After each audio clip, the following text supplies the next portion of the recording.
Saint-Étienne-Marseille, c'est l'affiche de cette 25e journée entre deux équipes désireuses d'accrocher la 3e place et de mettre la pression sur Lille qui a fait match nul à Évian quelques heures plus tôt dans l'après-midi. Marseille est disposé dans un 3-5-2, on notera le retour d'André Ayew. Saint-Étienne a gagné ses 5 derniers matchs à Geoffroy Guichard sans encaisser le moindre but. Les Stéphanois se procurent une première situation sur ce coup de pied arrêté, renvoyé par Nkoulou. La tête de Renaud Coad est complètement esselée à 2 mètres du but de Steve Mandanda. C'est Kurt Zouma qui ne peut rabattre sa tête. Incroyable occasion pour le défenseur central stéphanois. Occasion énorme pour Saint-Étienne d'ouvrir la marque. Pas énormément de rythme, pas énormément d'occasions dans cette première période, mais les brèves incursions sont tout de même à l'actif des Stéphanois avec cette frappe pied droit de Franck Tabanou, mais l'enchaînement était beau, la frappe pied droit trop molle pour inquiéter Steve Mandanda outre mesure. Les consignes de José Anigo avec ce nouveau système, on l'a dit, Diawara, Nkoulou et Lucas Mendes sont dans l'axe, la défense tient et les latéraux apportent leur soutien offensif. Le centre de Morel est repris par André-Pierre Gignac. L'attaquant olympien arrive bien à se démarquer, mais la finition n'est pas au rendez-vous. Le corps trop en arrière, la puissance mais pas la précision. Un nouveau coup de pied arrêté pour Saint-Étienne, botté par Franck Tabanou.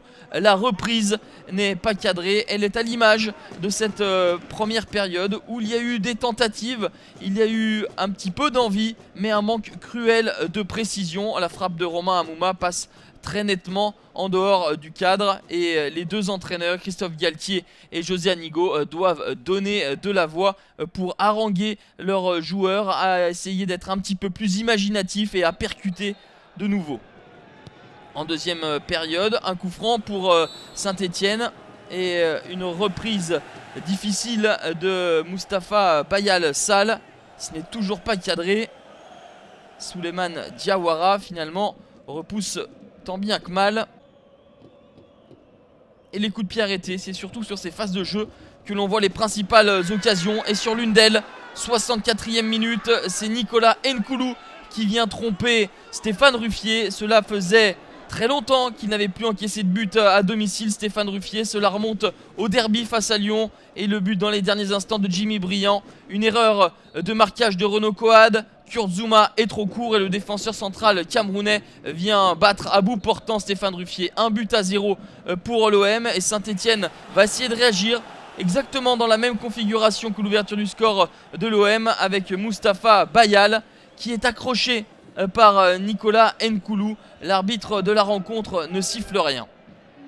Marseille est acculé dans sa surface de réparation mais peut opérer en contre avec André-Pierre Gignac qui est passé en puissance au milieu de 3 joueurs stéphanois et Stéphane Ruffier doit sortir le grand jeu face à l'attaquant olympien. C'était vraiment la balle du break, la balle de 2-0 pour l'OM. Toujours 1-0. Nous sommes dans la dernière minute et Brandao vient s'élever plus haut que tout le monde pour catapulter cette balle dans les buts de Steve Mandanda. La reprise de la tête du Brésilien heurte le poteau, puis la tête de Steve Mandanda. Le chaudron peut exulter. 3e but de la saison pour Brandao, l'ancien Marseillais qui vient apporter le point du match nul à Saint-Étienne. Un match nul qui n'arrange aucune des deux équipes. Marseille rate l'occasion de prendre la place de Saint-Étienne et les Verts, eux, restent campés à la 4e position.